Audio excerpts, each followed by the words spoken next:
Assalamualaikum warahmatullahi wabarakatuh. Di sini saya akan memberikan materi tentang seni budaya kelas 12 semester 2 pada materi kritik seni. Dengan kompetensi dasar 3.4 yaitu mengevaluasi karya seni rupa berdasarkan tema, jenis, fungsi, dan nilai estetisnya.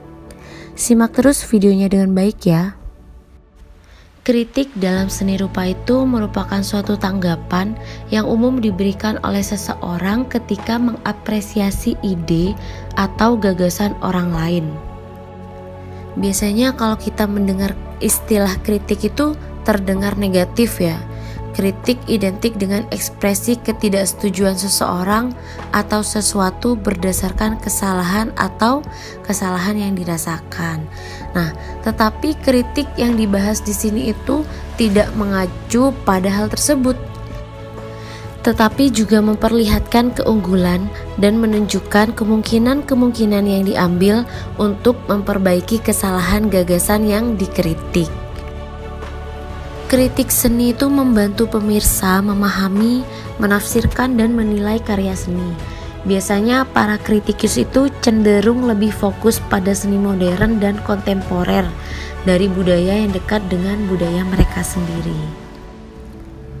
Dalam penulisan kritik, ada beberapa tahapan yang harus dilalui oleh seorang kritikus. Di antaranya itu yang pertama ada deskripsi, yang kedua ada analisis formal, yang ketiga interpretasi, yang keempat ada evaluasi atau penilaian, dan yang terakhir adalah tema karya seni rupa.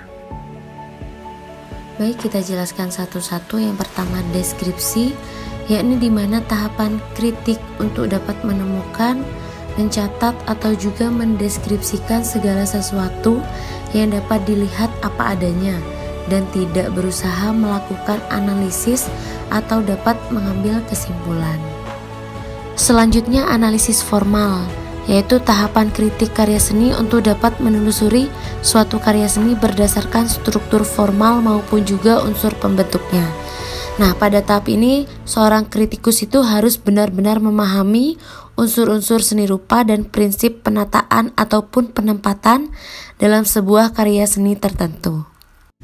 Tahapan selanjutnya yaitu interpretasi.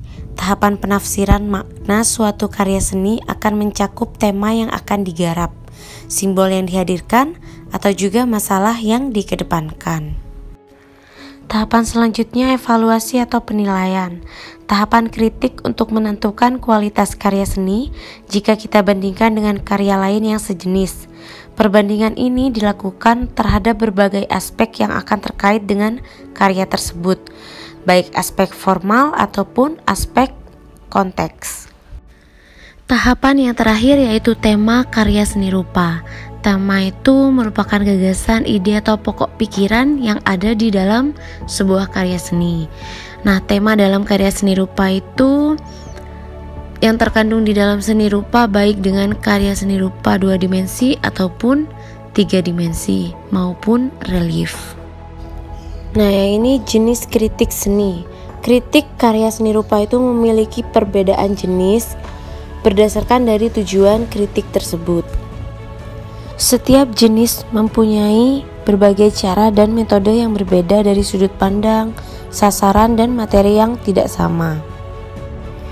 Jenis kritik seni yang pertama yaitu kritik populer. Kritik populer ini adalah jenis kritik seni yang ditujukan untuk konsumsi masyarakat pada umumnya. Tanggapan yang disampaikan melalui kritik jenis ini bersifat pengenalan karya secara umum.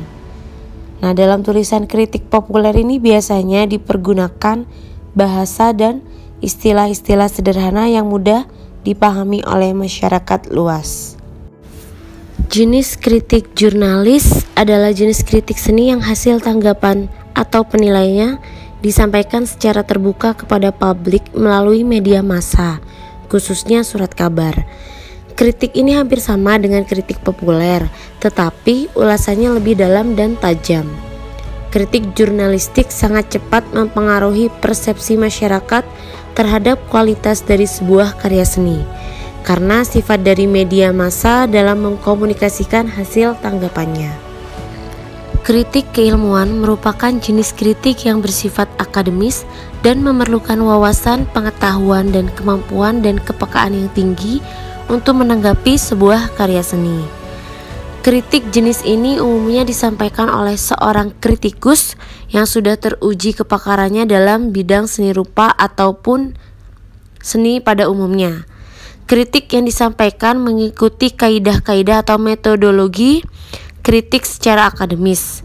Hasil tanggapan melalui kritik keilmuan seringkali dijadikan referensi bagi para penulis karya ilmiah lain atau kolektor. Jenis kritik selanjutnya yaitu kritik kependidikan. Kegiatan kritik yang bertujuan mengangkat atau meningkatkan kepekaan artistik serta estetika pelajar seni. Jenis kritik ini umumnya digunakan di lembaga-lembaga pendidikan seni rupa, terutama untuk meningkatkan kualitas karya seni rupa yang dihasilkan oleh peserta didiknya.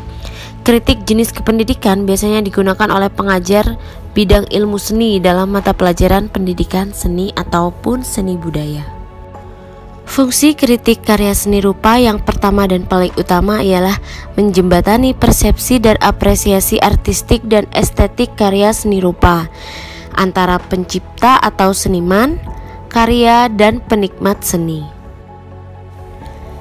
Nilai estetis karya seni rupa adalah sebuah keindahan yang bisa kita rasakan setelah kita menilai seberapa indah sebuah objek yang berupa hasil karya seni. Untuk melakukan penilaian seberapa estetis karya seni rupa, tidak cukup hanya dengan mengetahui ada beberapa jenis karya seni rupa, melainkan perlu mengamati langsung hasil karya seni rupa 2 dimensi dan karya seni rupa 3 dimensi. Nilai estetis pada karya seni rupa 2 dimensi dan 3 dimensi bisa bersifat objektif dan subjektif. Untuk nilai estetis yang bersifat objektif berupa keindahan karya seni yang terletak pada bentuk karya seni rupa tersebut dan bisa dilihat dengan mata. Nilai estetis ini tersusun dari komposisi seni rupa dengan perpaduan yang pas, yaitu melalui penataan unsur-unsur dengan menyesuaikan prinsip-prinsip seni rupa. Nilai estetis yang bersifat subjektif berupa keindahan yang tidak terbatas pada unsur-unsur yang dilihat oleh mata, melainkan juga ditentukan oleh selera penikmat seni yang melihatnya. Contohnya itu ketika kita di pameran mendapati hasil karya yang menurut kita bagus, maka kita merasa tertarik pada karya seni yang ditampilkan tersebut dan merasa senang jika memilikinya. Namun bisa saja teman kita tidak demikian dan justru dia lebih tertarik dengan karya seni rupa yang lainnya. Perbedaan inilah yang menunjukkan bahwa nilai estetis seni rupa bisa bersifat subjektif. Baiklah, cukup sekian video pembelajaran tentang kritik seni pada bagian 1. Nanti kita lanjutkan materi pada bagian 2 di video pembelajaran berikutnya. Terima kasih atas perhatiannya. Wassalamualaikum warahmatullahi wabarakatuh.